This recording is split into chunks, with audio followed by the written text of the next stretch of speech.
Hey, Woody.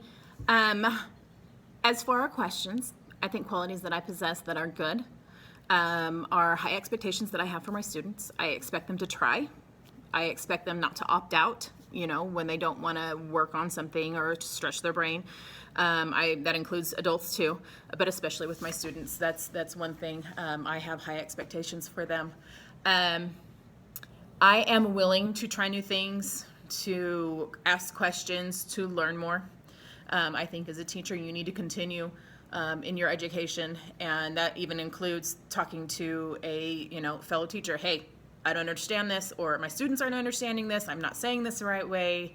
Give me some more vocabulary, help me out, and then willing to learn and listen to what they have to say, because that can only benefit you and your students. And we're here for the students, so that's very, very important to me. What I need to work on, I'm one that I get really excited about things and I jump in with both feet and sometimes don't think through the entire process. And so one of the things that I definitely need to work through is making a plan before I jump in. It's all great and well when you're, excited about things, which I think is wonderful. But if you don't have a plan in place, you might skip a step that's vital, and not just to you, to your students, to whoever it is that you're working with. So that's one thing that I'm working on, is being excited, but having a plan. And also slowing down and listening. Sometimes when I'm working with my students or I'm talking with my students, we'll be having a conversation, and since I've got 20 other things going on around me, I hurry them through the conversation instead of being present in the moment, and which means then I possibly give them an answer that is incorrect, not what they need at the moment. And so I'm really working on listening to everything they have to say. And the same thing goes for adults too, because sometimes you can tune out adults when you're having a conversation and you think you know what they're going to say, and so you're kind of 2 steps ahead of them and they're the ones talking. And so I'm really working on engaging and making sure that I am speaking to them completely and listening completely and engaging in an actual conversation. As far as the way that professionals look like and behave, well-groomed. My school district is a very casual school district. Most of the teachers wear jeans most of the time.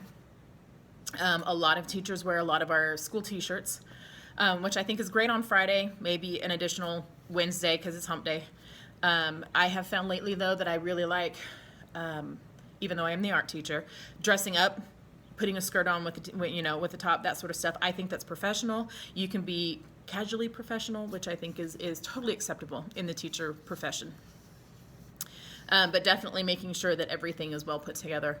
And then behaving. I mean, having adult conversations, not in front of kids.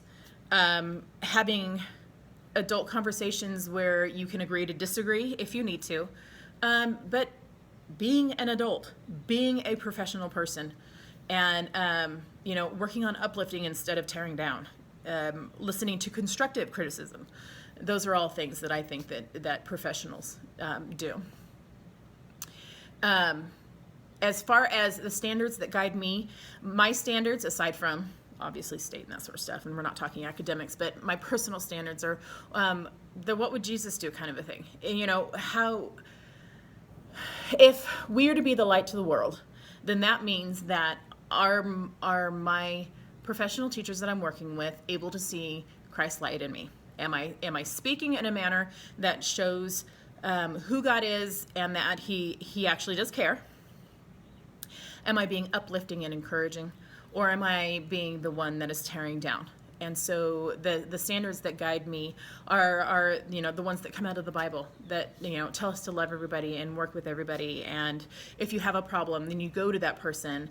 You don't spread rumors, that kind of thing. That's what I think the professional does. Woody, thank you for everything that you've done for us in this class.